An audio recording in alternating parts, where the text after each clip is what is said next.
All right, Creepshow number 5 came out this week, and so I thought since that's the last issue of this volume, we just take a look at the whole series here, or at least these 5 issues that came out.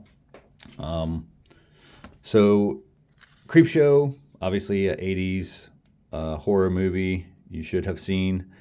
It has a comic book featured in the film. Now they've made the comic book exist, and this is the second volume. There's also a show, I think, on Shudder, which has been okay. So it's an anthology series. Obviously, you get different creators here. This is the first story is Garth Ennis, kind of a controversial one because it deals with abortions. So, depending on your opinions on the politics of abortion, you may have issues with that one, but there's some funny stuff. Anyway, this is Phil Hester, who I enjoy as an artist on his story. Who else is on this thing? We got Michael Walsh from the Silver Coin series, which was really good.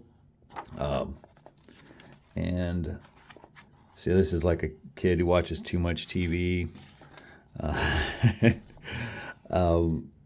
Again, really quick, there's usually just 2 stories in each issue, which are fun. Yeah, this is pretty great.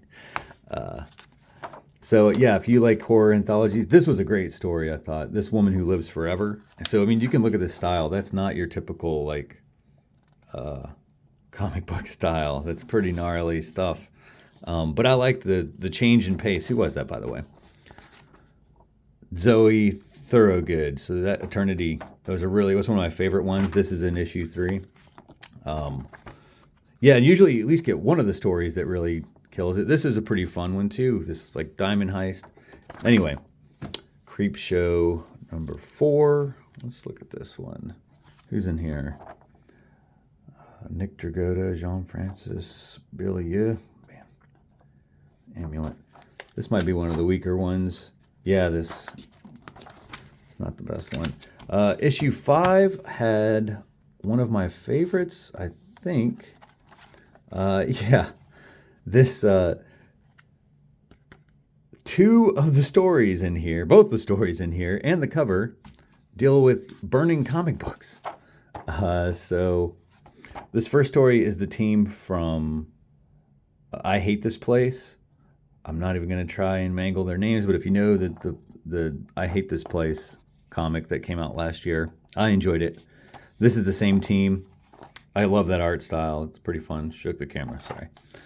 This is like a politician who's, burning comics, son of a gun. And then he gets his comeuppance and ends up getting sliced by this is some fun stuff. He's like getting sliced by the borders and the panels. And finally he ends up burning himself. So, in this last story, was pretty good. So overall, man, I enjoyed the Creepshow series. This is the second volume. I picked up the first one as well. You know, it's hit and miss depending on the creators and stuff. They also did a Christmas issue in this run that was pretty fun. Oh, man, with some pretty gnarly art there. I'm not sure if this is going to be all collected in a trade together. I'm sure that the first 5 issues will be, but the Christmas issue, I'm not sure. And there's another one written by Joe Hill coming out next month, maybe this month, coming out. And if you like his stuff, I'm not sure if that's going to be collected in the trade either. I think it's like a double-sized issue. So if you like horror anthologies, a lot of people do, Creepshow is definitely one of the better ones, I think.